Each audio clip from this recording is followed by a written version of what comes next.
again, this is part of the reason why I'm so horrified, because we're playing with matches in an environment in which we really don't understand how much fuel is in the warehouse with us, right? We just truly do not understand it. And I would argue that our leaders at the Fed in particular are intentionally obtuse.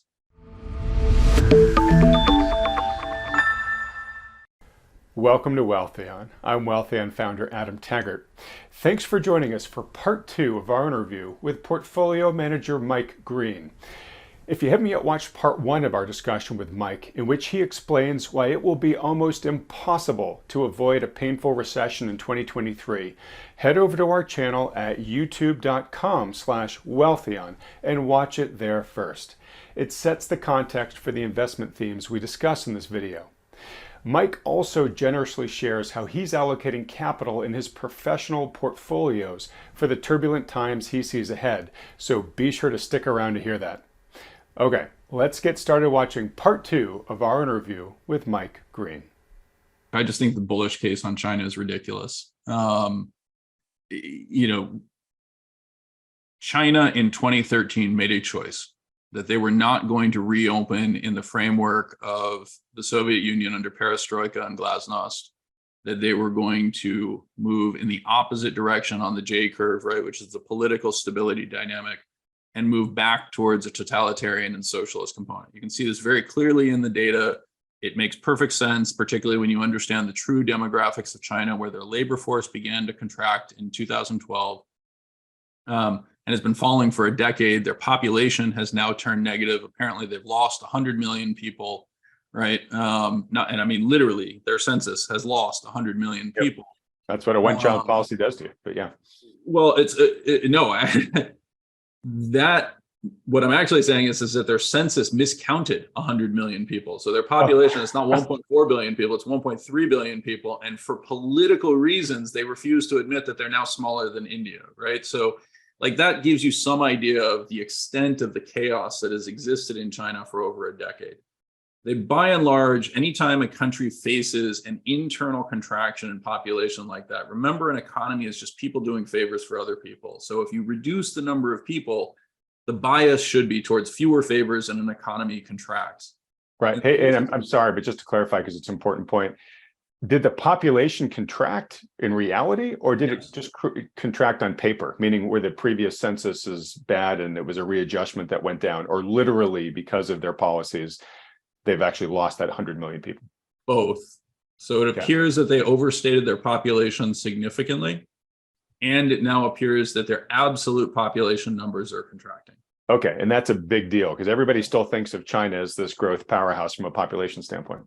Right. And so, you can just think about that in the absolute simplest form of, humans need a certain amount of calories to stay alive. And beyond that, it's a function of, again, back to the relative prices. Do I want to have better quality calories or lower quality calories? And some of those better quality are obviously bad for you, right? Saturated fats, et cetera.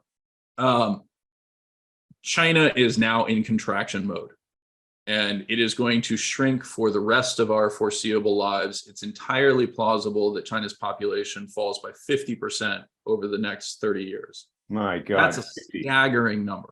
Yeah. There is no growth in that scenario. And in all likelihood, there's significant contraction. Now, what China has functionally done since 2013 has tried to substitute internal consumption growth, what Michael Pettis and other very smart observers of China have talked about as a rebalancing that could have occurred had China been allowed to grow rich, but that would have been at the expense of the CCP. And as a result, they've increasingly turned it into a modern penal colony. What you're seeing me refer to in my tweets is the fact that we're watching the dynamics of the Soviet Union from 1929 until basically 1952, when Stalin was replaced, right, or Stalin died.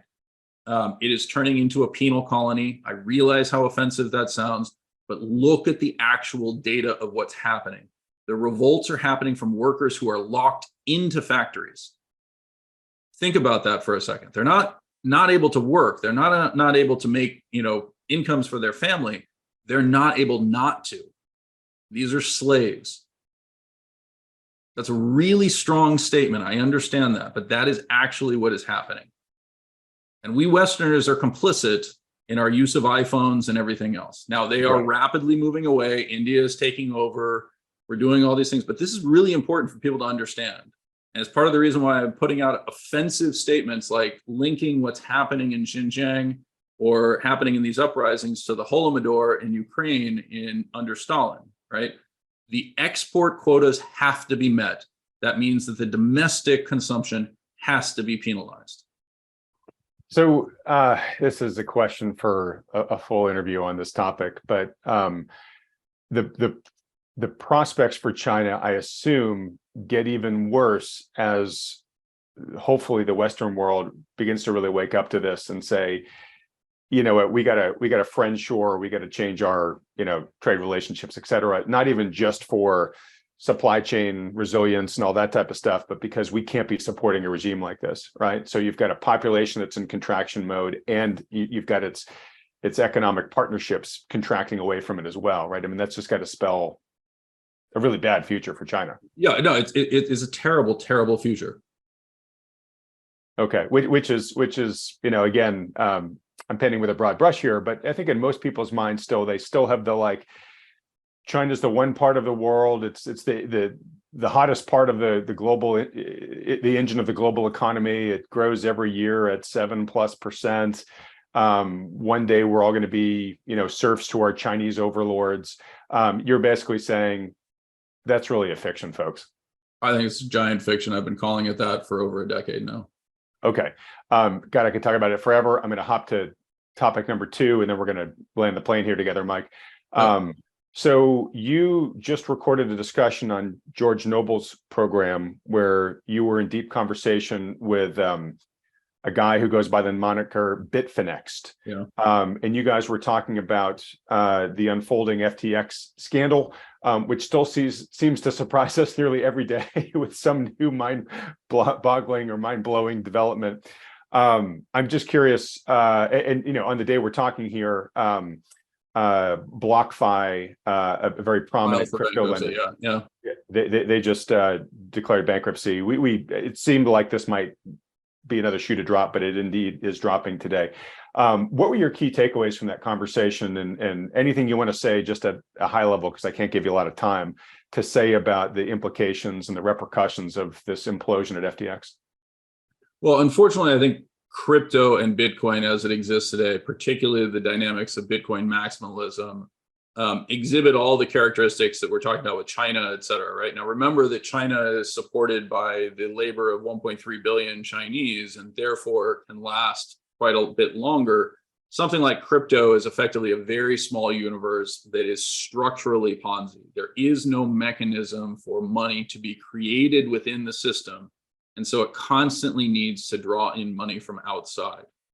When what's referred to as the bezel, right? When the fraud, et cetera, is released, that lowers the flow of money. It creates increasingly desperate behavior. And again, what we're just seeing in crypto is the delayed or the realization that it had already died last year. Right. Now you have all sorts of people running around and saying, well, Bitcoin is different, et cetera. It's just not true. Bitcoin mechanically is an accounting system, right? You are paying miners to build a database of record, right? You need to continue to inject fiat currency into that system. And the only way that would actually be supported is if there was a system of taxation or if there was a system of genuine wealth creation that doesn't exist. The size of these economies is fantastically small. Now, some of them, for example, Ethereum, and I'm not going to highlight Ethereum as a good investment. I just want to highlight that it has the potential. They are creating themselves as effectively a token that is required for proof of stake, where you put at risk capital, which could be dollars, it could be Ethereum, it could be anything. It just happens to be native to that, to the effectively the execution of legal contracts, smart contracts, right? There's some potential that exists within that if it is broadly accepted and people decide that they're going to migrate transactions there, but there's just no real evidence that that's happening yet, right? And so the system is currently imploding on its own hype and its own fraud, which is what I've been calling out for years and years against this. I think it's wonderful that people are trying to develop new technology and recognizing the importance of digital securities, right? Natively digital securities. I often pull out, I don't think I have it on my desk right now because my desk is covered with all sorts of garbage. But I often pull out a paper check that I received because my children, their grandmother bought them physical stock certificates to frame on their wall, right? Their father's involved in the stock market. I'm going to buy you Nintendo shares. And what that means is I get checks for 1 penny, physical checks for 1 penny. The cost of issuing a check is somewhere around $1, right? So this is a negative 99-cent, loss on the system. In a digital, truly natively digital security, that just doesn't have to happen, right? And so we will eventually move to that type of framework. But that's true for any fraud. It requires an element of truth in the system, right? This is the future. Well, yes, there are parts of that that are true, but all the other extraneous bullshit, right, is a misrepresentation of things like Austrian monetary theory and the belief that gold actually has some intrinsic value to it, et cetera. Right. So I'm sure I've horrified the other half of your audience that, tuned out on me when I did the interview with Yaron Brooks already. Right. But the simple reality is that those misunderstandings underpin what we're seeing right now, which is just an extraordinary contraction in the space and the revealing of all the frauds and misrepresentations that occurred. Okay. So many threads on that to pull that I'm just not going to be able to here. So we'll leave that as sort of your declarative statements there. We're very clearly going to get beaten up by both the China bulls and the Bitcoin bulls after this, Mike. But I'm sure hopefully you'll be up for the dialogue to come back on at some point. I'm more than happy to have a discussion with people who want to have a thoughtful, polite discussion around it. Okay, well, I hope this is the channel for that. So when it does happen, we'll have it here.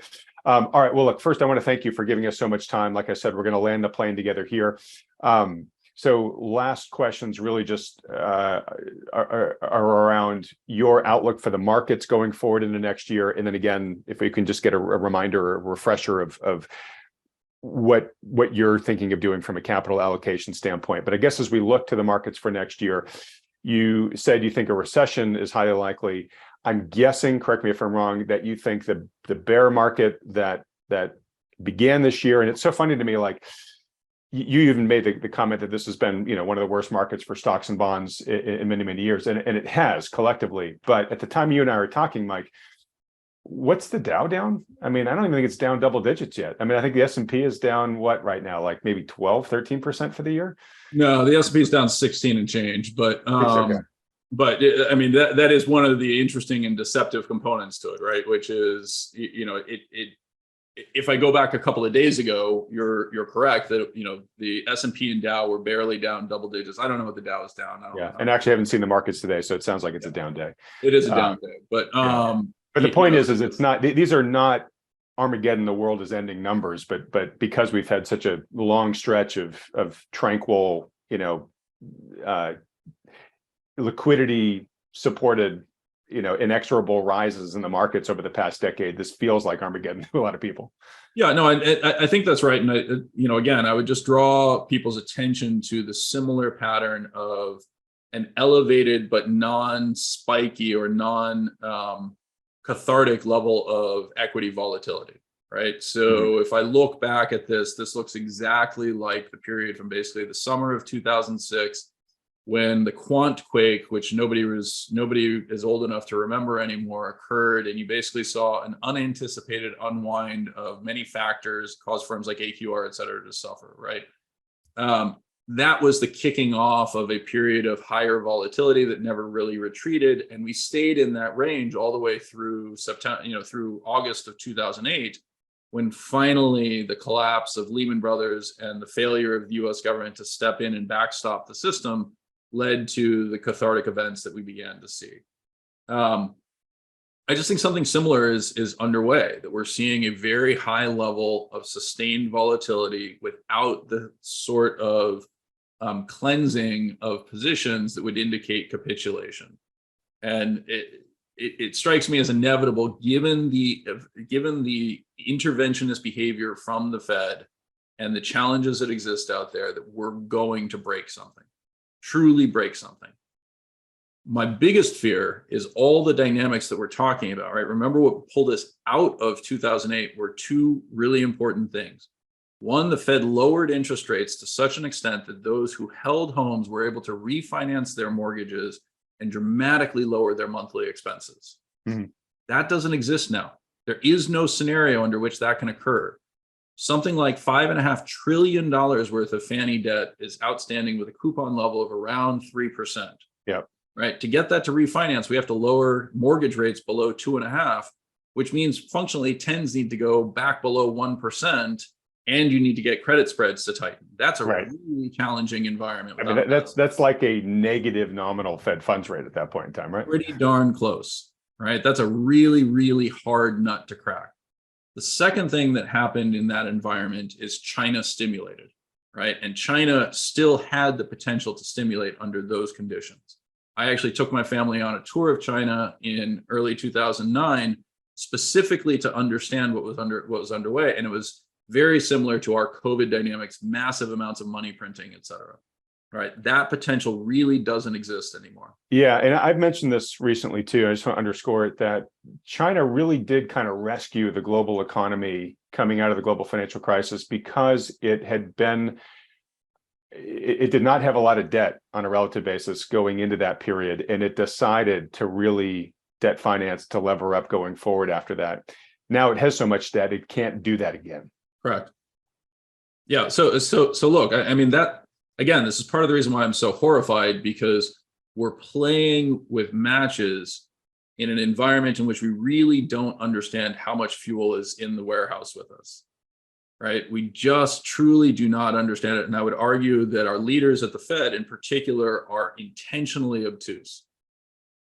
Intentionally obtuse and fighting amongst each other. Yeah, no, they're engaged in the Game of Thrones, where a relatively nondescript middle-aged white man who happens to be worth $150 million, largely due to his political connections, is the consummate Washington insider, is embarrassed and trying to show us all how tough he is. Right? I mean, strongman competition, my guess is he can't put up more than 100 pounds.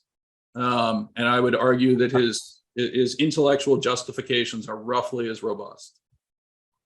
All right. So from a capital management standpoint, you began telling us a little bit earlier, and then I forced you back into the macro sphere. Yep.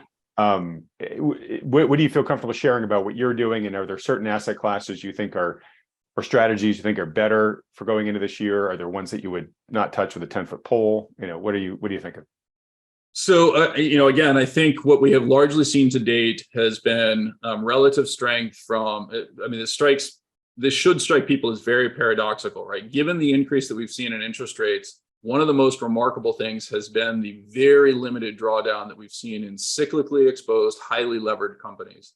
My index of companies that I track on that basis, I actually didn't look at it today, but let me just pull it up here quickly.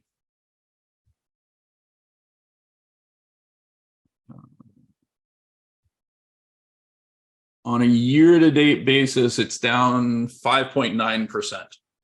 Right? This is among the best performing indices that you can find out there. If I look at the underlying fundamentals of these companies under the current interest rate regime, every single one of them is bankrupt. Right? So this is an index that is sitting at all-time, within a few percentage points of all-time highs, where every single equity, and this is composed of stocks in the Russell 1000, is bankrupt under current interest rate policy. That's an extraordinary degree of overvaluation. Yeah. And I'm just curious, can you name a type of sector that some of those companies are from? So some of them are exposed to things like energy. Again, if China is actually shrinking, I have a hard time imagining that commodities are really where you want to be, but I could be totally wrong on that. But these are largely cyclical industrials, a lot, as I said, energy exposure, et cetera. Companies that have limited pricing power, high degrees of leverage, many of them refinanced during the 2020, 2021 time period. Their bonds are now deeply, deeply underwater, which makes it almost impossible for them to successfully refinance into the next cycle. Yeah, so a bunch of zombie companies are in here. Massive quantities of zombie companies. Right. Shorting those strikes me as, I'll never call something a no-brainer, but pretty darn close to a no-brainer. Got it. On the flip side of that, I'm renting US fixed income primarily. If I look at twos and I look at tens, I'm more focused on twos for the very simple reason that I don't think the Fed is going to be able to accomplish their objectives, which are largely priced into fixed income markets now, getting above 5%. If I look at the forward rate on, kind of the 3 month is suggesting that the Fed can get north of 5%, as you're highlighting. I think it may get there. I think, through sheer force of will, because Powell can do what he wants, right? We forget that. But it may not last. End up getting there, but that's priced in. And the next move, which is, oh my God, what did we just do, is not yet priced in.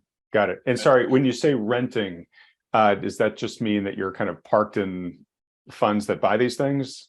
By renting, so it's simplified. We have funds that allow us to do this. By renting, I mean that I don't have a firm commitment to it, because again, I think that the Fed's actions have interjected volatility into inflation, which makes interest rates much less attractive on a long-term hold basis.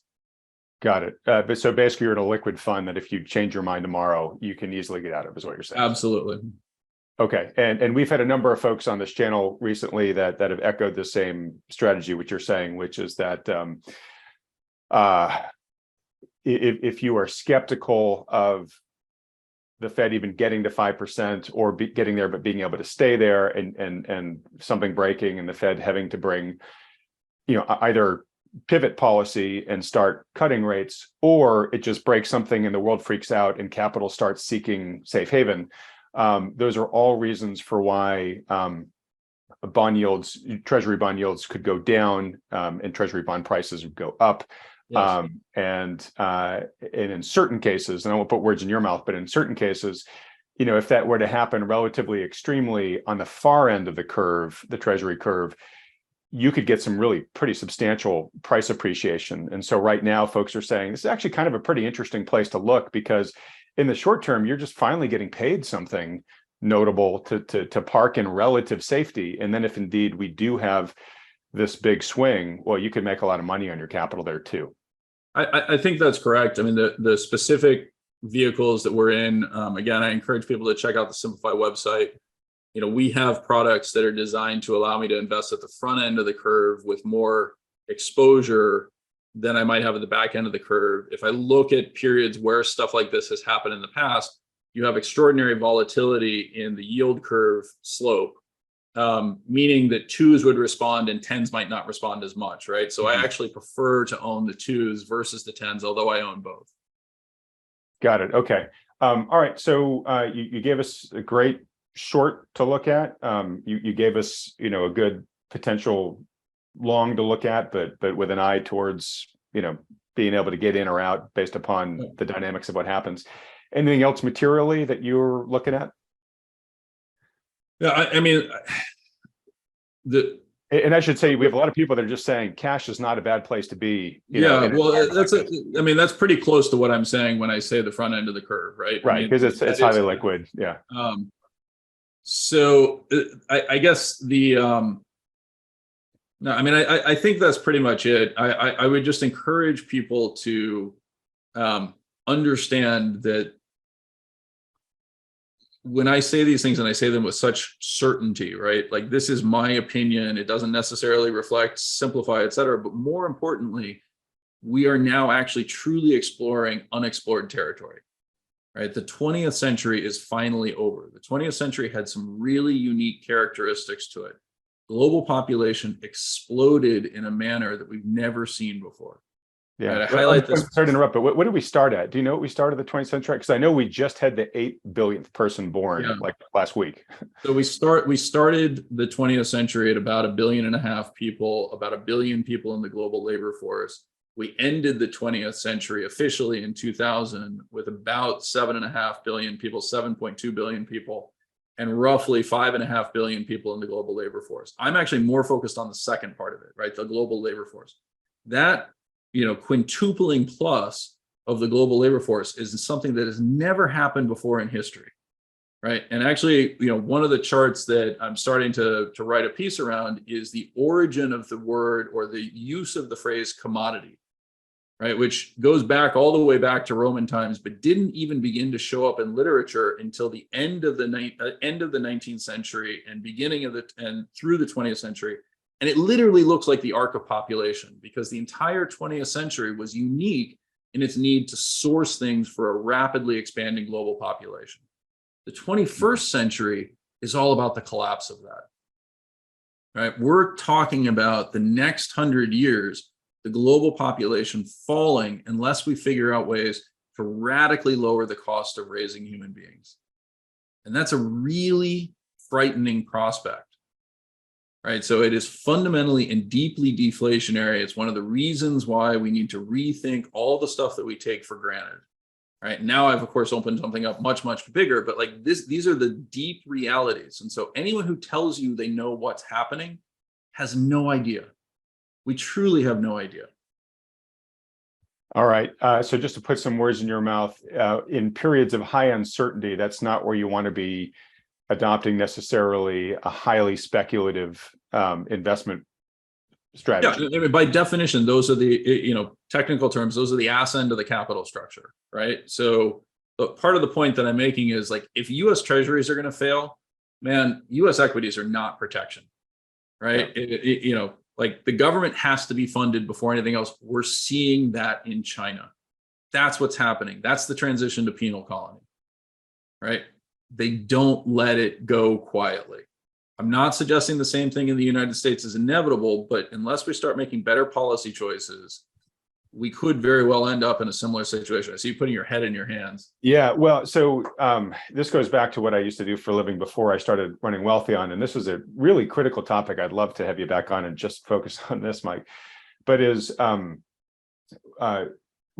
we have had, because of this long arc that you just described of sort of ever rising prosperity in the 20th century, we have evolved a political class that all it knows how to do is distribute the bounty of an ever increasing pie, right? So we don't have any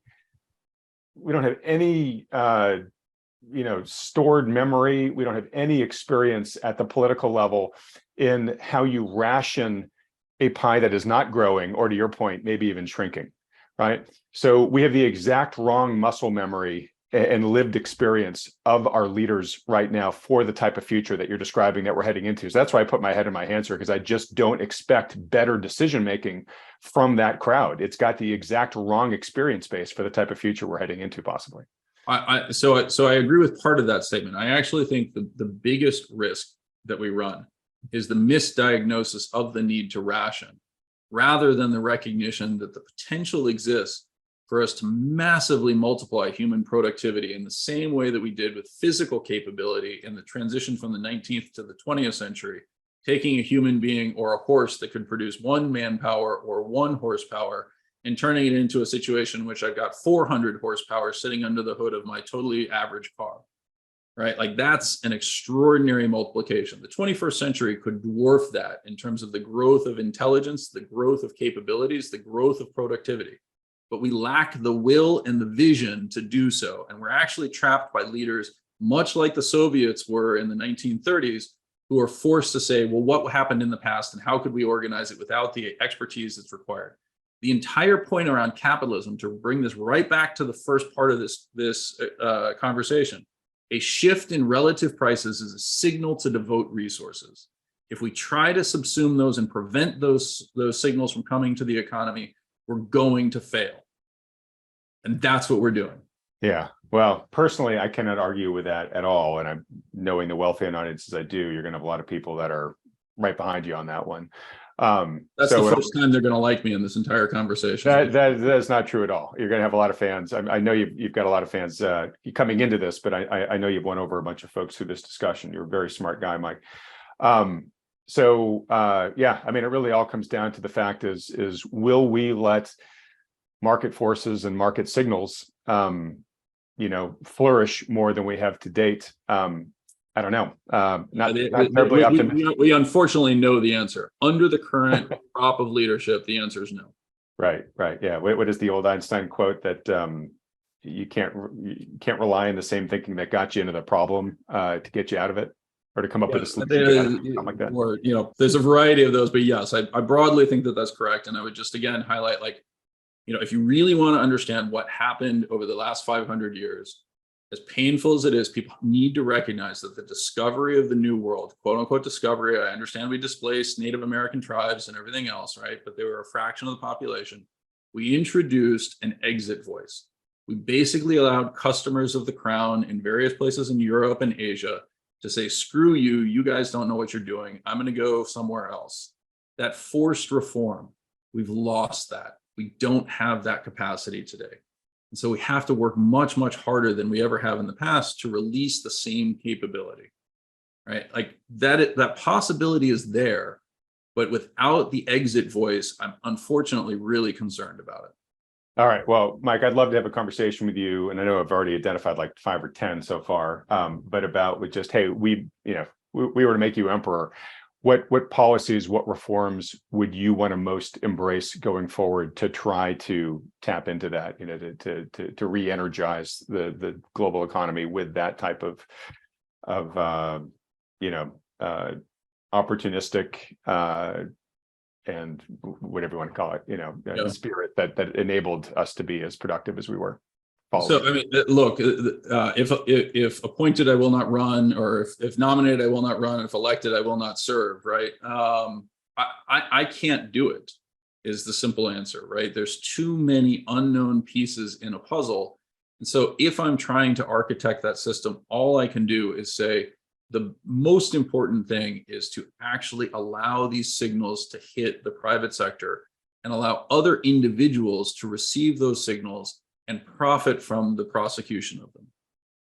We're not doing that in the West. And the corruption that we've had in capitalism, converting it to crony capitalism, the degree of monopolization, the encouragement of monopolization, and the fragility in the system, these are all problems that we need to address, right? So paradoxically, we need more government intervention to introduce competition and introduce robustness to the system by reducing reliance on dominant systems, right? Think about it in purely evolutionary terms, right? We are approaching a dead end of Google as the dominant search engine. We're approaching an end of Microsoft as the dominant, operating system, et cetera. We need to recognize that some of those need to be changed. And I would go even further and point out things like passive investing, right? Which people can tune into any number of things for discussions around the corrosive effect of the monopoly that has emerged in that framework and the lobbying and regulatory capture around it.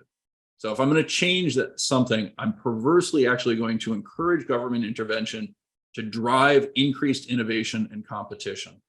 Got it. Almost the way you're saying, it's more like, give some teeth to the regulators to do their job, to break up, monopolistic tendencies. You're being sold a bill of goods right now, right? It's the same thing that if we break up AT&T, that we're not going to be able to get adequate telecom services, et cetera, right? That's just not what happens.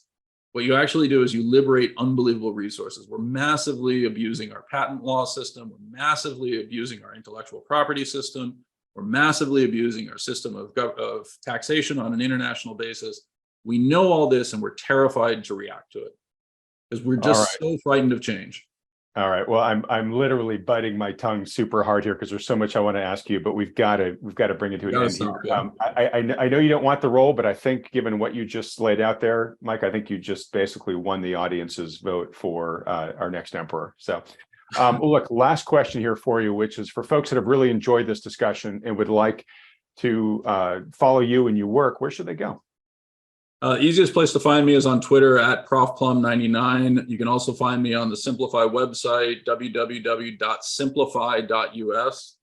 And if you're not exhausted at that point, just Google my name. You'll find any number of writings, speeches, opinion pieces that I've written for Barry Weiss or others. My Medium channel has limited amounts of writing, et cetera. I would largely argue I'm massively overexposed, and you'd have a harder time not finding me than finding me at this point. All right.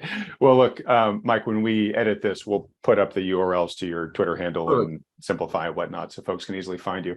All right, folks. Well, look, just in wrapping up here, Mike and I covered an awful lot of territory in this discussion. Mike was super generous with his time to go this long. I assume, most people are trying to wrap their heads around a lot of the issues we talked about and wondering, okay, how do I prepare for what's ahead in the markets here and not become collateral damage to these many swirling forces that Mike and I have discussed. I just want to remind folks, very tumultuous, confusing time for the average investor. That's why we at Wealthion just reinforce every week that we think that you're much better off facing that under the guidance and tutelage of a professional financial advisor who understands the macro issues and risks that Mike and I talked about here. If you've got a good one, great, stick with them. But if you don't, or you'd like a second opinion of one who does, consider talking to one of the ones that Wealthion endorses. They're the guys you see with me on this channel every week. To go fill out a form to have a free consultation with those guys, just go to wealthion.com, fill out that quick form, only takes you a couple of seconds. Totally free, no commitment to work with them. It's just offered as a public service. And we are continuing my practice of writing down my key takeaways from each of these interviews. I've gotten an awful lot from this one with Mike. So if you want to go read my notes for free, just go to wealthion.com/AdamsNotes and you can read them there. And if you'd like to see Mike back on this program again in the future and other great guests like him, please help support this channel by hitting the like button, then clicking on the red subscribe button below, as well as that little bell icon right next to it. Mike, I want to thank you once again for coming on the program, giving us so much of your time, but so many great insights as well. It was really a pleasure, Adam. Always enjoy it. All right. Thanks so much, Mike. Everybody else, thanks so much for watching.